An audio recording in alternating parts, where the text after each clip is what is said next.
নদিয়ার শান্তিপুর আরাবন্দী ১ নম্বর গ্রাম পঞ্চায়েত এলাকার দেনুই গ্রামে ৩৩ নং আইসিডিএস কেন্দ্রে নিম্নমানের খাবার দেওয়ার অভিযোগে আইসিডিএস কর্মী এবং সহায়িকাকে ঘিরে বিক্ষোভ এলাকাবাসী। জানা যায়, দীর্ঘ বেশ কিছুদিন ধরে এই আইসিডিএস সেন্টার থেকে নিম্নমানের খাবার শিশুদের দেওয়া হচ্ছিল। ধৈর্যের বাঁধ ভেঙেছে আজ। সে কারণে আজও নিম্নমানের খাবার দেওয়ার পরই এলাকাবাসীরা রীতিমতো ক্ষোভে ফেটে পড়েন। এরপর আইসিডিএস কর্মী এবং সহায়িকাকে ঘিরে ধরে বিক্ষোভ দেখাতে শুরু করেন। পরবর্তীতে ঘটনার খবর পেয়ে ফুলিয়া পুলিশ ফাঁড়ির পুলিশ ঘটনাস্থলে উপস্থিত হয়ে পরিস্থিতি আয়ত্তে আনে এবং পুলিশের আশ্বস্ততায় এলাকাবাসী তাদের বিক্ষোভ তুলে নেন। যদিও এই বিষয়ে সহায়িকা এবং আইসিডিএস কর্মী কোনো রকম প্রতিক্রিয়া দিতে চাননি।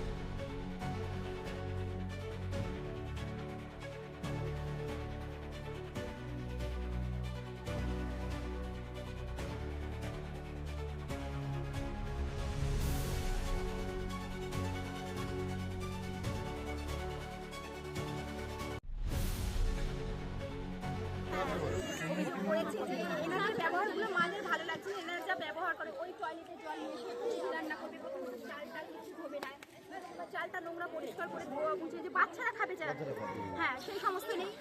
প্রত্যেকটা বাচ্চার একটা করে ডিম, প্রত্যেক দিন বাচ্চাদের অর্ধেক করে ডিম দেওয়া হয়। কেন করা হয় এগুলো? খিচুড়িতে ডাল নেই, শুধু হলুদ দিয়ে ঘেটে দেওয়া হয়। নোংরা পরিস্থিতিতে বাচ্চাগুলো হচ্ছে, সেইগুলো তো বাড়িতে হয় না। স্কুলে কেন এগুলো হবে? মারা তাই বলতে চাইছে। কেন পরিষেবা হবে না? প্রত্যেকটা বাচ্চাকে কান ধরে বলতে দেবে, পিছিয়ে ধুমধাম করে মারবে। বাচ্চাদের 3 বছরের বাচ্চাদের মারার নিয়ম? মারার তো নিয়ম না, তাহলে কেন ওরা দিদিমণি হয়ে কেন মারবেন?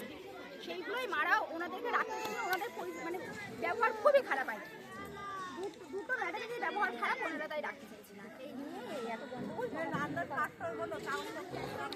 হ্যাঁ, সে এমন কোথায় প্যাকেট, কোথায় কার ব্যাগ পুরা কারে এটা নিয়ে এসে স্কুলে রান্না করবে। কেন করবে? প্লাস্টিক ধরিয়ে ওই ঘরের মধ্যে রান্না করবে, তাহলে বাচ্চাগুলোর অসুবিধা হয় না ওদের? কেন উনি করবে? বাচ্চাগুলোকে বলবে কুত্তা। দেরি হলে, একটা সেকেন্ড দেরি হলে বাচ্চাগুলোকে ঢুকতে দেবে না। এই যে এনারা করে। আপনি স্টাফ নাকি? আমার মাকে বলবে আপনারা খাবারটা বলো। কচু খেয়ে আসো, এরকম করে ব্যবহার করে। মায়েরা কচু খেয়ে আসে স্কুলে, এটা বলছে মায়েরা সবাই কচু খেয়ে আসে স্কুলে। মায়েদের অত গরম দেখা হয় না, মায়েদের গরম দেখা হয় না। আমরা তো ঝগড়া করতে আসি, চেষ্টা করেছি কিন্তু হয়নি।